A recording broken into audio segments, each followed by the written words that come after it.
Programme कलाकार बेमिसाल के साथ हाजिर हूं मैं आपका दोस्त अनुपम हरियाणवी।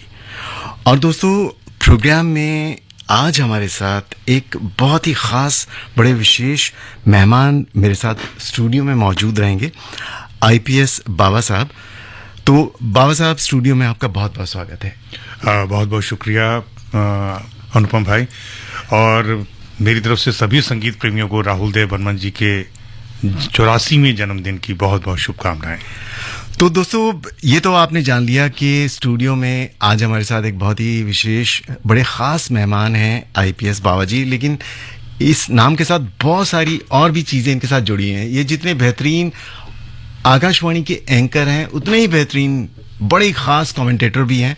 दूरदर्शन पर इन्होंने काफ़ी सारे संगीत के प्रोग्राम किए हैं, और रेडियो और दूरदर्शन के लिए जो संगीत के प्रोग्राम है वो उसमें एक विशेषज्ञ के तौर पर भी जाने जाते हैं।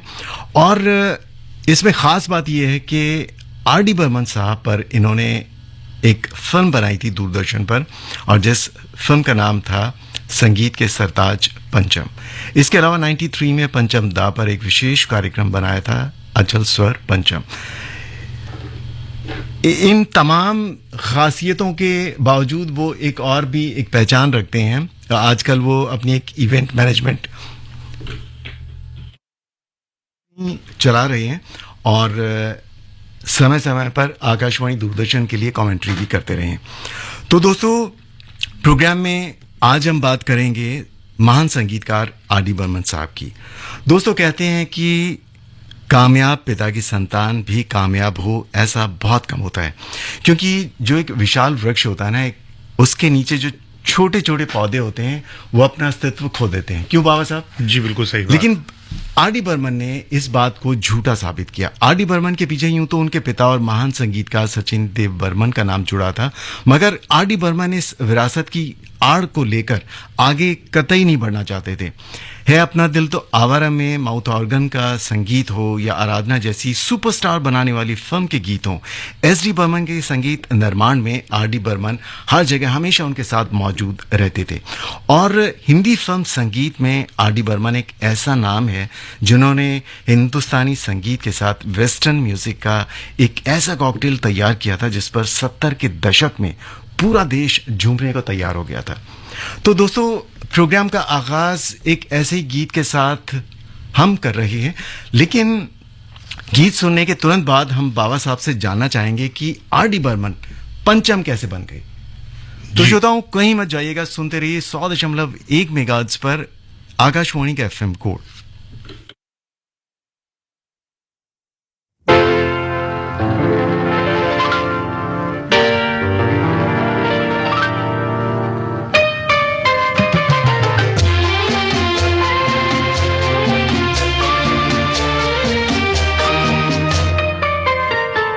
प्यार दीवाना होता है, मस्ताना होता है, हर खुशी से हर गम से बेगाना होता है। प्यार दीवाना होता है, मस्ताना होता है, हर खुशी से हर गम से बेगाना होता है।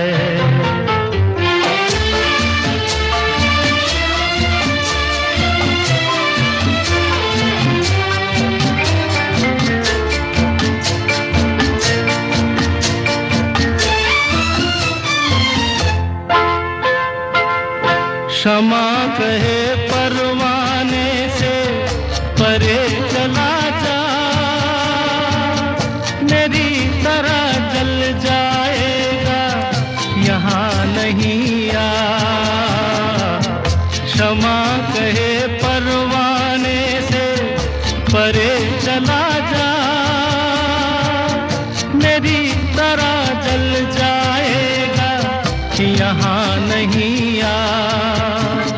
वो नहीं सुनता, उसको जल जाना होता है, हर खुशी से हर गम से बेगाना होता है।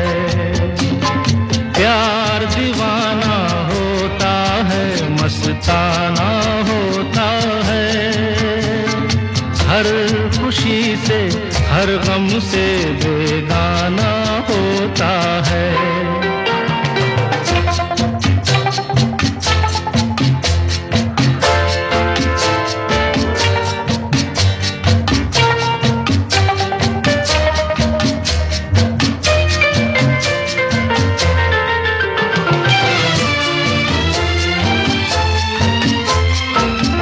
रहे कोई 100 पर्दों में डरे शर्म से, नजर हजी लाख चुराए कोई सनम से। रहे कोई 100 पर्दों में डरे शर्म से, नजर हजी लाख चुराए कोई सनम से। आ ही जाता है जिस पे दिल आना होता है, हर खुशी से हर गम से बेगाना होता है। प्यार दीवाना होता है, मस्ताना होता है, हर खुशी से हर गम से बेगाना होता है।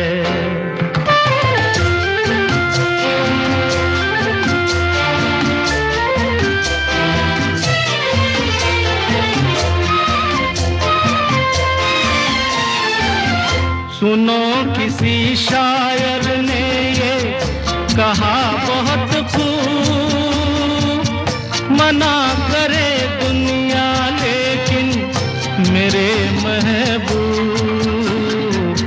सुनो किसी शायर ने ये कहा बहुत खूब, मना करे दुनिया लेकिन मेरे महबूब।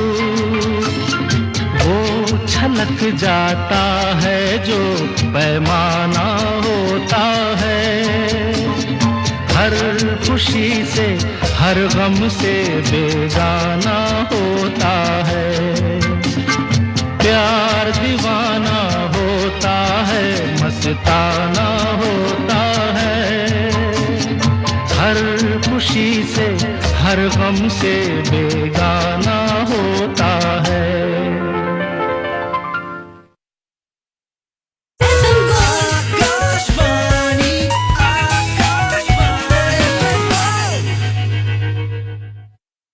आकाशवाणी एफएम गोल्ड 100.1 मेगाहर्ट्ज पर। और दोस्तों, प्रोग्राम चल रहा है कलाकार बेमिसाल, जिसमें आज हम बात कर रहे हैं महान संगीतकार आर.डी. बर्मन साहब की। और मेरे साथ स्टूडियो में मौजूद हैं बहुत ही खास मेहमान आईपीएस बाबा साहब। मैं तुम्हें शुभकामनाएं दूंगा। तुमने शुरुआत ही कार्यक्रम की इतनी खूबसूरत की है अनुपम भाई, कि आपने जो कटी पतंग का गाना बजाया, इस गाने से जुड़ी मुझे बड़ी अच्छी बात याद आती है। इस गाने का प्रील्यूड अगर आप सुनते हैं, शुरुआत का म्यूजिक, तो उसमें पियानो बहुत ही खूबसूरत तरीके से बजा हुआ है। और वो आर.डी. बर्मन की टीम के जो बेहतरीन पियानिस्ट रहे हैं, माइक मैकेडो। हाँ, ये गोवानीज थे, उनका बजाया हुआ पीस है पूरा का पूरा। और आपने देखा कैसी रनिंग थी उनकी, बिल्कुल पानी की तरह उनकी उंगलियां चलती हैं। और एक बड़ी पियानो से रिलेटेड ही मुझे छोटी सी बात याद आती है। हम लोग जब कोई भी गाने का संगीत तैयार करते हैं जी, तो संगीत में अगर देखा जाए तो दो ही तरह के नोट्स होते हैं, सफेद और काले। जी, पियानो के अंदर 52 सफेद नोट होते हैं और 36 काले नोट होते हैं। अच्छा। सफेद हम खुशी का प्रतीक मानते हैं, और काला जो है वो अंधकार या गम का प्रतीक मानते हैं। मगर ऐसा कभी नहीं होता, क्योंकि जिंदगी के लिए बहुत जरूरी है कि क्या बताएं कि हम क्या तलाश करते हैं। हम आपकी खुशी के लिए गम तलाश करते हैं, और खुशी के साथ में गम भी बहुत जरूरी है। इसी को लोग बहुत कम तलाश करते हैं। क्या बात। तो अगर हम सोचें कि सिर्फ सफेद सुर बजा बजा के गाना कंपोज हो जाए, तो वो नहीं हो सकता। काला सुर बीच में लगाना पड़ता है। अगर काले सुरों पर ही पूरा गाना बनाना चाहे तो वो भी नहीं बन सकता, सफेद सुर लगाना पड़ता है। यानी कि जिंदगी तभी चलेगी जब खुशी के साथ में गम भी हो। गम आएगा तभी तो भगवान याद आएगा। जी। तो गम ये- आएगा तभी खुशी की जो इम्पोर्टेंस है वो इंसान को पता चलती एग्जैक्टली, है। बिल्कुल सही कहा आपने। वो एहसास अलग ही होता है। जी। तो बाबा साहब, प्रोग्राम को हम आगे बढ़ाते हैं और मैं अब ये जानना चाहूँगा आपसे, क्योंकि आपने आर.डी. बर्मन साहब पर कई सारे बड़े विशेष ख़ास प्रोग्राम बनाए हैं, बहुत जानकारियाँ आप रखते हैं, ख़ास तौर पर जो आर.डी. बर्मन साहब की जो म्यूज़िकल टीम थी, उनके बहुत सारे ऐसे ऑर्केस्ट्रा के जो मेंबर्स हैं उनके साथ बड़ा अच्छा मेलजोल आपका रहा है। जी। तो ये आर.डी. बर्मन पंचम कैसे बन गई और पहला ब्रेक कब और कैसे उनको दिया गया? ये बहुत ही इंटरेस्टिंग बात है, क्योंकि अशोक कुमार जी, ये बात गूगल पर भी अहम अवेलेबल है कि पंचम जब भी रोते थे तो वो संगीत का 5वां सुर यानी कि प से रोते थे, और अपने आर.डी. बर्मन के जितने भी गाने आपने सुने होंगे, हर गानों के अंदर वो हमेशा हाई नोट से स्टार्ट करते थे, जी। चाहे वो दुनिया में लोगों को हो या कोई भी गाना हो। तो पंचम इसलिए उनका नाम रख दिया गया। और सचिन देव बर्मन, क्योंकि मैं जब अपना पहला प्रोग्राम मैंने रेडियो पर किया था अचल स्वर पंचम, तो उसमें उन्होंने बात बताई थी कि आम आदमी की जबान में देखा जाए तो संगीत के 7 स्वर होते हैं जी। मगर जैसे आप संगीत के खुद ज्ञाता हैं तो मालूम है कि इसमें 12 स्वर होते हैं, जिनमें रे गा माधा नी कोमल और तीव्र होते हैं, यानी कि 10 स्वर वो हो गए, और सा और पा जो हैं वो अचल स्वर कहलाते हैं जी। उनका कोमल या तीव्र नहीं होता है। तो संगीत के फिल्म संगीत में सा से अचल हुए सचिन देव बर्मन और पा से पंचम राहुल देव बर्मन, और पंचम का 5 से बड़ा अच्छा ताल्लुक रहा है। अगर हम राहुल वर्ड लिखते हैं तो RAHUL, इसमें 5 अल्फाबेट हैं, पंचम में 7 अल्फाबेट हैं, तो 5 और 7 मिलके 12 स्वर तो वहीं आ जाते हैं। और जब हम राहुल देव बर्मन पूरा लिखते हैं तो राहुल में 5 अल्फाबेट हैं और देव बर्मन में 9 और 5 14, 4 और 1 5 हो गए। फिर जन्म की बात करें, आज के दिन उनका जन्म हुआ जी। 27 जून 1939, 27 और 6 33, और 1939 22, 33 और 22 55, 5 उसके बाद मैं कभी ये नहीं कहता कि पंचमदा की डेथ हुई, मैं कहता हूँ बॉडी डिपार्चर डे, जी। क्योंकि उनका शरीर गया, मगर आज भी हम उनको सुन सकते हैं, उनको महसूस कर रहे हैं, हमारी धड़कनों में राहुल देव बर्मन है, हमेशा ही रहेंगे। जी। तो 4 जनवरी को उनका देहांत हुआ था, 4 और 1 5 हो गया, और 1994 में उनकी हाँ जी, ये बात हुई थी। तो 1994 यानी कि 23, 2 और 3 5, तो कुल मिला के देखा जाए तो वो भी 5 से ही ताल्लुक रहता है। और सबसे इंटरेस्टिंग बात यह है कि जिस फिल्म से उन्हें मकबूलियत हासिल हुई, कामयाबी के शिखर पर वो पहुंचे, फिल्म तीसरी मंजिल, और वो उनकी 5वीं फिल्म थी। अच्छा। राहुल देव बर्मन की। उन्होंने अपना डेब्यू जो था महमूद साहब के साथ किया। वैसे तो जब वो लंदन से म्यूजिक सीख कर आए थे तो सबसे पहली बार वो फिल्म प्यासा की रिकॉर्डिंग में मौजूद थे, और बैलेंसिंग करवाई थी उन्होंने सब म्यूजिशियंस से, ये महलों, ये दख्तों, ये ताजों की दुनिया। जी। तो उसमें हजारा सिंह जो थे वो हवाइन बजा रहे थे। तो जैसे ही वो उनको कहा कि पापा जी आपका हवाइन का आवाज़ ज़्यादा नहीं आ रहा, थोड़ा माइक के और नज़दीक हो जाइए, तो माइक पे उठा के अपनी हवाइन गिटार को उन्होंने आगे किया, फिर भी आवाज़ कम आ रही, तो मंचन ने फिर बोला। तो जब वो फिर दोबारा अपनी हवाइन गिटार उठा के आगे ला रहे थे तो उनका जो हवाइन का वेट होता है, स्टील का एक रॉड होती है, वो गिर पड़ी सारी तारों के ऊपर, तो तार में बड़ी झनकार हुई। अच्छा। तो पंचम कहते कि पापा जी आप ये रॉड जो है इसको जोर से मार के पूरी स्ट्रिंग्स के ऊपर फिर नोट बजाइए, टांग टांग, ये पीस छोटा सा था। अच्छा। कहता है काका कोई गल नहीं कर दें। फिर उन्होंने सचिन देव बर्मन को बोला कि आपके लड़के में तो बड़ा दिमाग है, इसकी साउंड की नॉलेज बहुत साउंड है जी। कि उनको ये हुआ कि ये चाहे एक्सीडेंटली गिरी है रॉड, मगर उससे तो सरजो तेरा चकराए वो आप जानते ही हैं कि आर.डी. बर्मन ने ही कंपोज किया था, और उससे पहले वो गाना छोटी उम्र में ही कंपोज कर चुके थे, ए मेरी टोपी पलट गया जी। मगर क्योंकि प्यासा पहले रिलीज हुई, फंटूश बाद में रिलीज हुई, इसलिए उसको हम लोग इस तरह मानते हैं। तो जब महमूद साहब फिल्म बना रहे थे छोटे नवाब, तो वो सचिन दा के पास गए कि सचिन दा मैं फिल्म बना रहा हूं तो मैं चाहता हूं इसमें आप म्यूजिक दें। तो सचिन दा कहता है चल तू मस्करा है, मैं तेरा फिल्म में म्यूजिक नहीं देगा। कहता मैं लेटर बना के ले आया हूं एग्रीमेंट, एस काट के आर कर दूंगा, मगर करवाऊंगा आपसे ही। तो फिर उन्होंने सचिन देव बर्मन की जगह राहुल देव बर्मन को लिया, और पंचम के साथ बहुत अच्छी दोस्ती रही है महमूद साहब की, भाईजान कहा जाता था। तो छोटे नवाब में डेब्यू किया पंचतंत्र, उससे पहले राज फिल्म में भी उनको गुरुदत्त साहब ने मौका दिया था। एक गौरी फिल्म थी जिसमें सबसे पहले इनको गुरुदत्त साहब ने ही मौका दिया था। राज, गौरी फिल्म का भी जिक्र आता है, गौरी का भी लेकिन जिक्र, वो फिल्म बनी नहीं। जी हाँ, वो भी नहीं बनी और राज भी नहीं बनी। राज में उन्होंने गीता दत्त, आशा भोसले और एक और सिंगर से गाना गवाया था। तो बट खैर वो फिल्म नहीं बनी, तो बात दूसरी है। छोटे नवाब में एक इंटरेस्टिंग पार्ट और है, कभी आप नंबरिंग उसकी ध्यान से देखिए, जब भी आप उस फिल्म को देखें तो उसमें आर.डी. बर्मन के साथ असिस्टेंट लक्ष्मीकांत प्यारेलाल हैं। अच्छा जी। जी, उसमें आप बतौर असिस्टेंट जब नाम आएगा तो उसमें लक्ष्मीकांत प्यारेलाल का नाम आता है। और उसके बाद में उन्होंने भूत बंगला की थी, और भूत बंगला में भी उन्होंने थोड़ा इनोवेटिव म्यूजिक दिया सारा। और ये भी एक देखिए संयोग है कि पहली फिल्म में उनके गीतकार थे शैलेंद्र, दूसरी फिल्म में ये भूत बंगला में उनके गीतकार थे हसरत जयपुरी, मगर दोबारा उनके साथ कोई भी फिल्म ऐसी नहीं है जिसमें शैलेंद्र के गीत हों और हसरत जयपुरी के गीत हों, क्योंकि राज कपूर साहब की फिल्मों में वो कम म्यूजिक देते थे और राहुल देव बर्मन को राज कपूर साहब की फिल्मों में ब्रेक कभी नहीं मिला था। वो धर्म कर्म से शुरुआत हुई थी।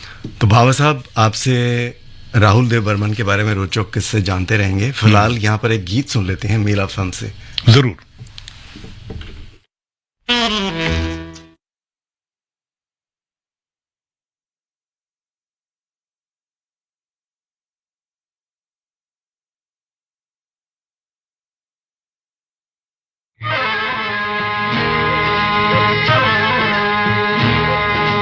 रुत है मिलन की साथी मेरे आरे, मोहे कहीं ले चल बाहों के सहारे। बागों में खेतों में नदिया किनारे, रुत है मिलन की साथी मेरे आरे।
तो लागे नैनतों से आजा ओ आजा।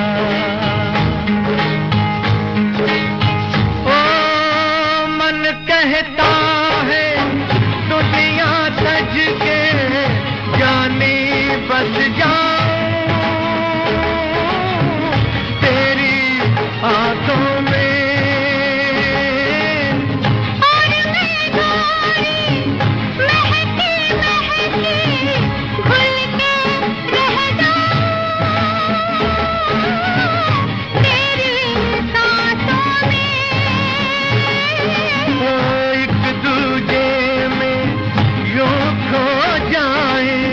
जग देखा करे।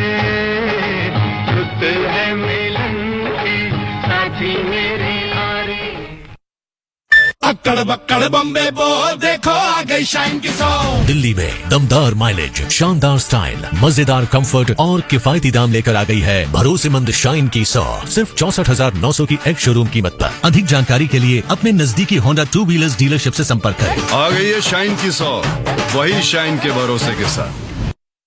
हिम्मत है मेरे पास, ताकत है मेरे पास, अंधेरों से लड़ने की जरूरत है मेरे पास। मच्छरों को अब सबक सिखा दो, खतरा हो कहीं बटन दबा दो, पल में दिल्ली पुलिस का होगा बैकअप मेरे पास। दिल्ली पुलिस दिल्ली की नारियों की रक्षा में सदैव तत्पर है। अगर आप किसी भी संदिग्ध परिस्थिति में फंसे हों, तो हिम्मत प्लस ऐप में दिए गए SOS बटन दबाएं, ताकि दिल्ली पुलिस तत्काल आपकी मदद के लिए लोकेशन पर तत्पर हो सके। यही नहीं, एक अन्य मोबाइल ऐप तत्पर के माध्यम से भी नजदीकी थानों में सहायता प्राप्त की जा सकती है, अथवा किसी भी इमरजेंसी में 112 पर कॉल करें। दिल्ली पुलिस द्वारा जनहित में जारी।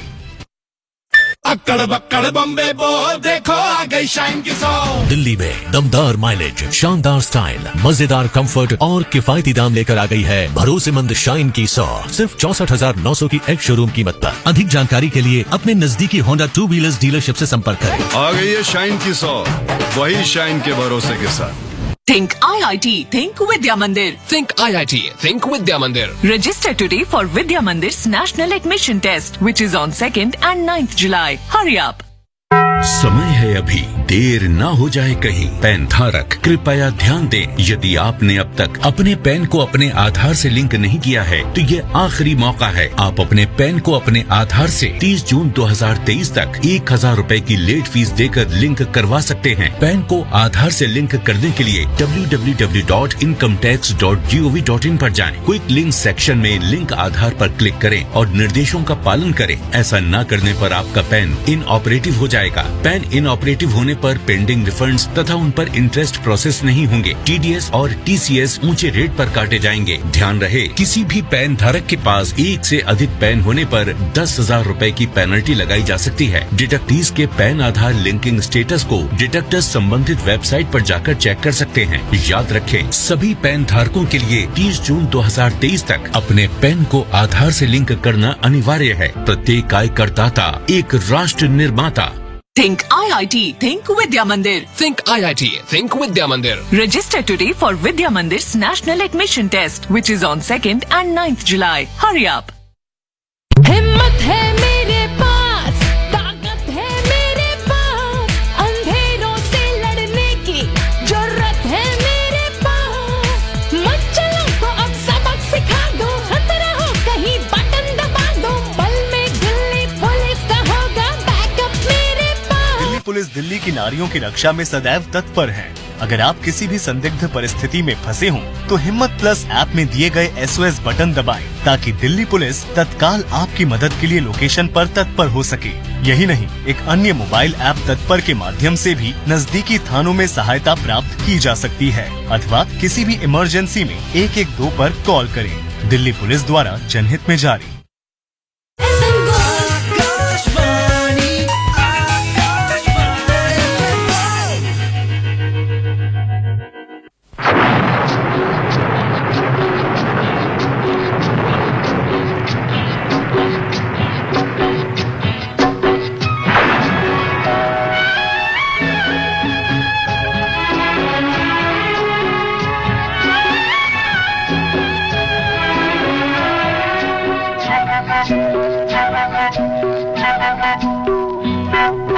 भीगी भीगी रातों में, मीठी मीठी बातों में, ऐसी बरसातों में कैसा लगता है?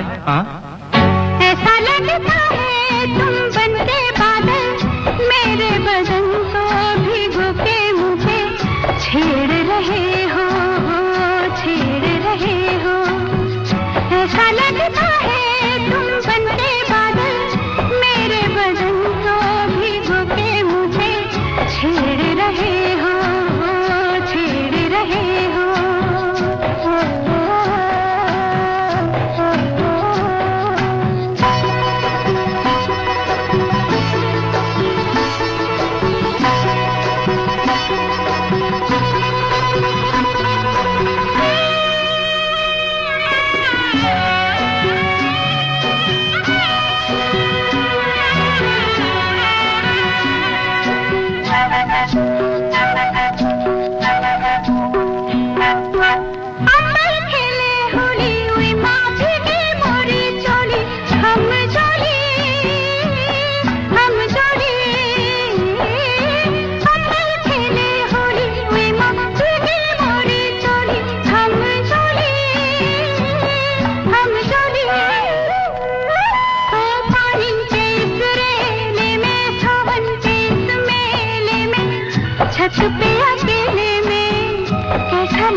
ऐसा लगता है तुम बनके घटा अपने सजन को भिगो के खेल रही हो, खेल रही हो।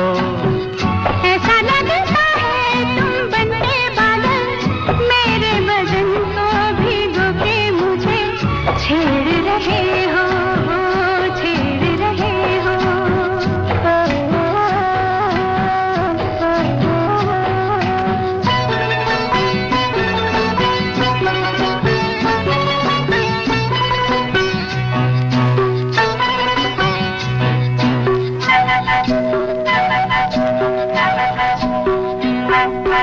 बरखा से बचा लूं तुझे, सीने से लगा लूं, आंसू पालूं, आंसू पालूं।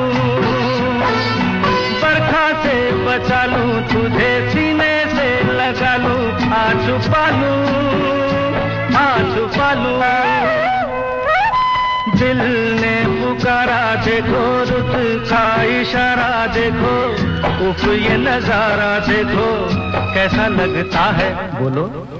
ऐसा लगता है कुछ हो जाएगा, मस्त पवन के ये झोंके सैया देख रहे हो, देख रहे हो। ऐसा लगता है तुम बनके बादल मेरे बदन को भिगो के मुझे छेड़ रहे हो, छेड़ रहे हो।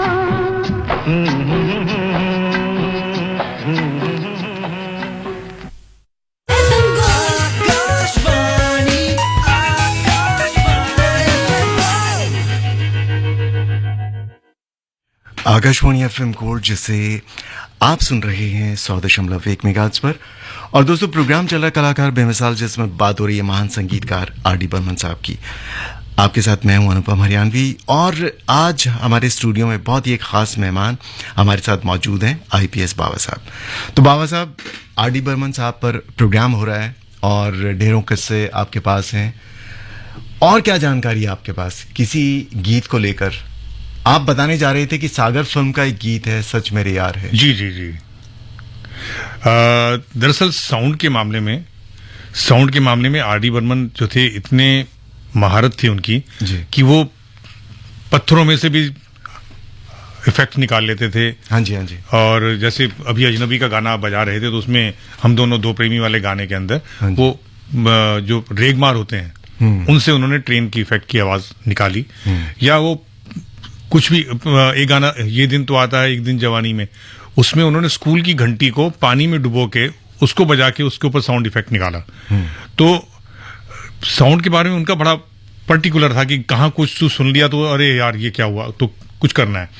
तो जब सागर फिल्म का ये था तो इसका प्रील्यूड नॉर्मली रिकॉर्ड में तो नहीं मिलता है, बट जब फिल्म आप देखेंगे तो उसमें कमल हसन जो है बड़े दुखी हैं। नोट अच्छा है उसमें। हाँ, दुखी हो रखे हैं, तो वो वायलिन बजाते हैं, तो वायलिन में नोट बजा रहे थे, तो उत्तम जी को उन्होंने बोला स्पेशली पंचम दा ने कि उत्तम एक काम करो, तुम अपना वायलिन को इस तरह से ट्यून करके बजाओ कि आखिरी नोट तक बजाते बजाते तुमको स्ट्रिंग को तोड़ना है, मुझे वो टुक ये आवाज चाहिए जी। तो आप वो सुनिएगा, वो जो आवाज थी।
सच मेरे यार है, बस वही प्यार है जिसके बदले में कोई तो प्यार दे, बाकी बेकार है यार मेरे, ओ यार मेरे।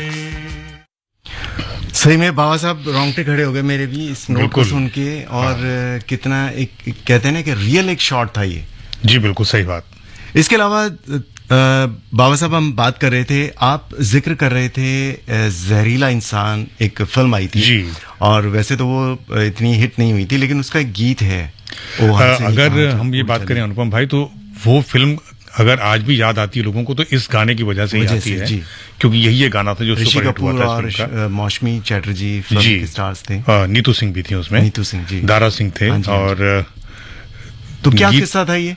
ये ओ हंसनी जो है ये ऋषि कपूर पर ही पिक्चराइज होना था। तो जब किशोरदा की आवाज में पंचमदा ने रिकॉर्ड किया इस गाने को, तो ऋषि कपूर जो थे उन्होंने पंचमदा से रिक्वेस्ट की कि मेरे लिए शैलेंद्र सिंह लकी हैं, किशोरदा जो हैं उनकी उम्र काफी हो गई है, तो मैं टीनेजर के तौर पे आया हूं, तो मेरे लिए ठीक नहीं रहेगा, तो आप शैलेंद्र सिंह से ये वाला गाना गवा दीजिए। अच्छा। तो पंचमदा नहीं माने तो बाद में राज कपूर साहब को जाके चिंटू ने बोला कि पापा आप रिक्वेस्ट कर दो, क्योंकि वो किशोर कुमार जी से गवाया है, किशोर कुमार जी की उम्र काफी हो चुकी है, तो अगर शैलेंद्र सिंह से गवाएंगे तो मेरे लिए ठीक रहेगा। तो उन्होंने राहुल देव बर्मन को फोन किया कि पंचम, वो चिंटू कंफर्टेबल महसूस नहीं कर रहा कि किशोर कुमार की आवाज उन पर पिक्चराइज हो, तो तुम शैलेंद्र सिंह से गवा दो, वो उनके लिए लकी भी है और टीनेजर वॉइस है, तो वो बॉबी में भी उनके लिए वो यूज हुई थी। तो पंचमदा ने बोला ठीक है मैं देखता हूँ राज साहब। उन्होंने फिर किशोरदा को फोन किया, किशोरदा कहते अच्छा मुझे राज कपूर का नंबर दे। नंबर लिया, देन किशोरदा ने राज कपूर साहब को फोन किया कि राज जी, कहते हाँ, वो आपका बेटा है चिंटू, जरा बात करा दीजिए। कहते हाँ। तो जैसे ही चिंटू फोन पर आए तो किशोरदा ने एक ही बात कही, ऐसा है ऋषि कपूर, तुम चाहे कपूर खानदान में पैदा हो, चाहे चोपड़ा खानदान में, चाहे मुखर्जी खानदान में, हिट होना है तो तुम्हें किशोर कुमार की आवाज लेनी पड़ेगी। और वो दिन है। और उसके बाद देखिए किशोरदास से ही उन्होंने ज्यादातर अपने गाने गवाए हैं। मगर शैलेंद्र सिंह को बड़ा अजीब लग रहा था कि पंचमदा मेरी तो मार्केट खत्म हो जाएगी, मैं तो ऋषि कपूर से जुड़ा हुआ था। कहते ये तेरे से मेरा वादा है कि तेरे को अपनी हर फिल्म में एक गाना गवाऊंगा। तो इसीलिए उन्होंने खेल खेल में भी गवाया या मंजिल मंजिल में भी गवाया, तो ये चलती रही उनकी। लेकिन बाबा साहब ये जो गीत है ओ हंसनी, शायद किशोरदा से अच्छा है, इस गीत को कोई और गा भी नहीं शायद सकता। नहीं गा। बिल्कुल सही बात। तो इस गीत को सुन लेते हैं। सुनते हैं।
कहाँ उड़ चली।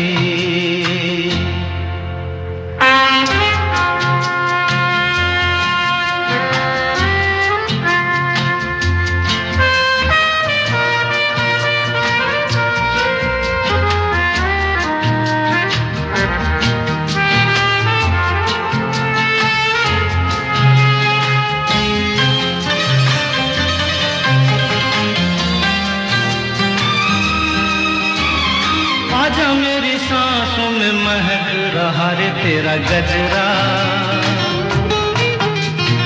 आजा मेरी रातों में लहक रहा रे तेरा गजरा। ओ आजा मेरी सांसों में महक रहा रे तेरा गजरा। ओ आजा मेरी रातों में लहक रहा रे तेरा गजरा। हंसिनी मेरी हंसिनी कहाँ उड़ चली, मेरे अरमानों के पंख लगा के कहाँ उड़ चली।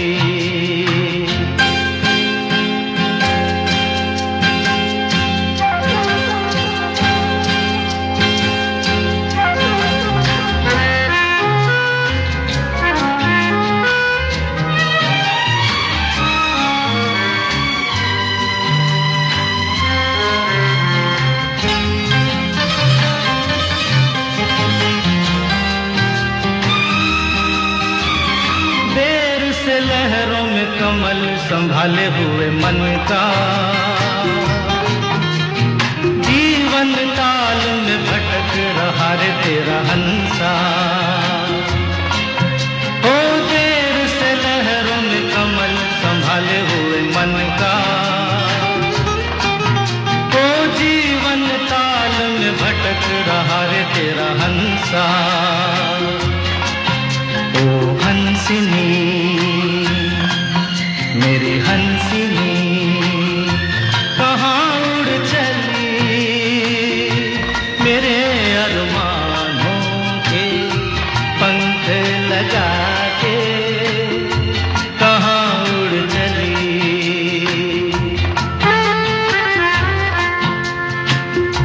कहाँ उड़ चली।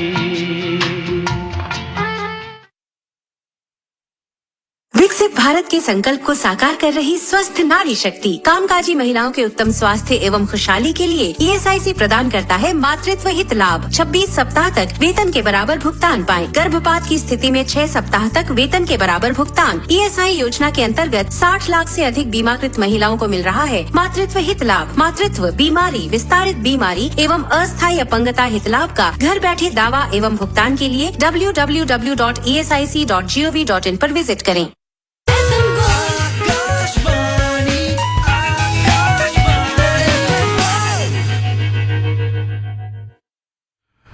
तो दोस्तों, प्रोग्राम कलाकार बेमिसाल में तमाम श्रोताओं का एक बार फिर से बहुत बहुत स्वागत है। बाबा साहब, एक फिल्म आई थी बाहरों के सपने, और उसमें बहुत ही एक मकबूल एक सॉन्ग है क्या जानूं सजन, लता मंगेशकर की आवाज में। तो इससे रिलेटेड एक किस्सा है, आप हमारे श्रोताओं के साथ शेयर करना चाहते हैं? जी, नासिर हुसैन साहब की ये फिल्म थी, और इस फिल्म की विशेषता, फिल्म तो इतनी वैसे हिट नहीं हुई थी, राजेश खन्ना और आशा पारिक थे इसमें, ओम प्रकाश जी थे, और इसका एक गाना बड़ा हिट हुआ था, चुनरी संभाल गोरी जी। तो जब गाना रिकॉर्ड हुआ तो पंचमदा ने बोला कि ये गाने में कुछ कमी सी महसूस हो रही है, तो लता जी इसमें अंदर आप थोड़ा सा ऐसा कर दीजिएगा कि चुनरी संभाल अब ये जो है गाने का यूएसपी बन गया था जी। और इसी फिल्म में आर डी बर्मन ने एक्सपेरिमेंट किया था। उससे पहले वो भूत बंगला में उन्होंने कोशिश की थी, प्यार करता जा दिल कहता है, क्योंकि पहाड़ पर वो गाना गाया जा रहा है, तो वो उसके अंदर उन्होंने एक बार मन्ना डे साहब को रिकॉर्ड करके दोबारा वो स्पूल चला के उसके ऊपर फिर मन्ना डे साहब की आवाज रिकॉर्ड करके उसको मिक्स करके then he brought the effect की जैसे पहाड़ पर गाया जा रहा है प्यार करता जा, ये चीज। तो वो तब तक थोड़ा सा टेक्निक एडवांस हो चुकी थी बहारों के सपने के टाइम तक। तो राहुल देव बर्मन ने जब ये गाना बनाया, रिकॉर्ड के अंदर इस क्या जानू सजन में लता जी का ही नाम आता है, तो लोगों ने हैरानी हुई कि भी इसमें दूसरी सिंगर का नाम क्यों नहीं है। तब ये बात डिस्क्लोज की गई थी कि इसमें जो ओवरलैपिंग में भी आवाज चल रही है, ऊपर काउंटर चल रहे हैं जो आवाज के, वो भी लता जी ने ही किए थे। आर डी बर्मन ने पहले उस गाने को रिकॉर्ड किया, फिर उसको प्ले करके लता जी को बोला, लता जी आप इसके अब ये वाले आपने मेलोडीज गानी है ऊपर की, तो लता जी ने उसको गाया, तो वो उसके ऊपर ओवरलैप हुई हैं। सुन के देखिए, बहुत मजा आएगा। गीत वाकई बहुत अच्छा है।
भारत के संकल्प को साकार कर रही स्वस्थ नारी शक्ति कामकाजी महिलाओं के उत्तम स्वास्थ्य एवं खुशहाली के लिए ईएसआईसी प्रदान करता है मातृत्व हित लाभ। 26 सप्ताह तक वेतन के बराबर भुगतान पाएं। गर्भपात की स्थिति में 6 सप्ताह तक वेतन के बराबर भुगतान। ईएसआई योजना के अंतर्गत 60 लाख से अधिक बीमाकृत महिलाओं को मिल रहा है मातृत्व हित लाभ। मातृत्व, बीमारी, विस्तारित बीमारी एवं अस्थायी अपंगता हित लाभ का घर बैठे दावा एवं भुगतान के लिए www.esic.gov.in पर विजिट करें।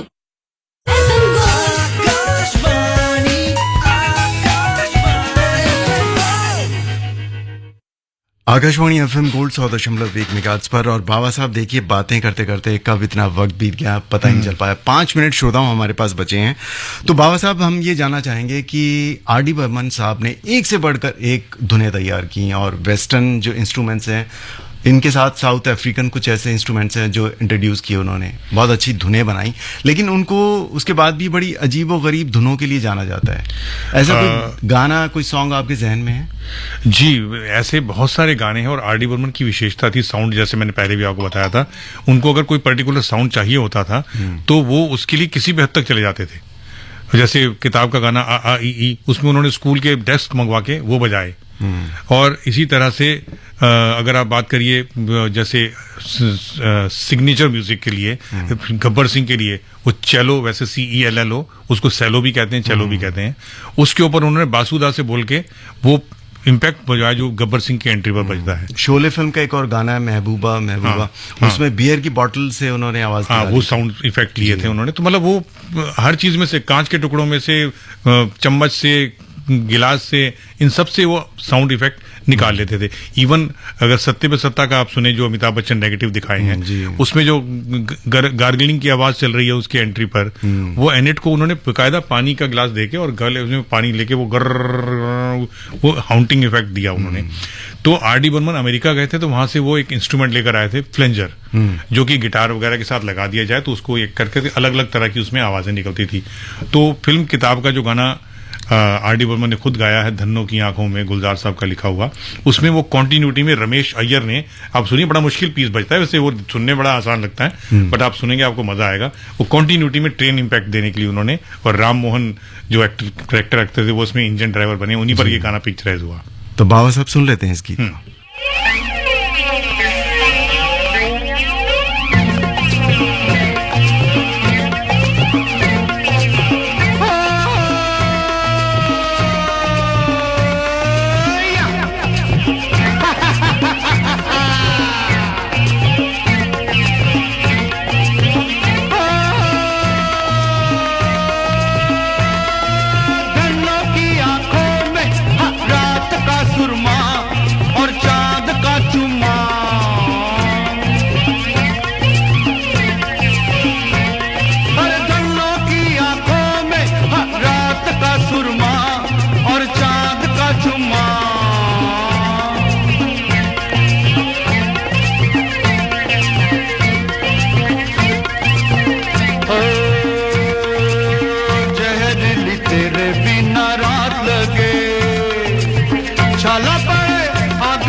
तो दोस्तों, बातें बहुत सारी हैं, किस्से बहुत सारे हैं, लेकिन वक्त हमारे पास बहुत कम है। तो बाबा साहब, प्रोग्राम कलाकार बेमिसाल का जो सफ़र है फिलहाल यहीं तक। आपका बहुत बहुत शुक्रिया, आप आए और इतनी अच्छी अच्छी जानकारियाँ आपने, बड़े रोचक किस्से आर डी बर्मन साहब के बारे में आपने। अनुपम भाई, मुझे भी बहुत अच्छा लगा, क्योंकि सबसे बड़ी बात आपने जो सवालात भी किए, जो प्रोग्राम में सहयोग दिया, धन्यवाद आपका।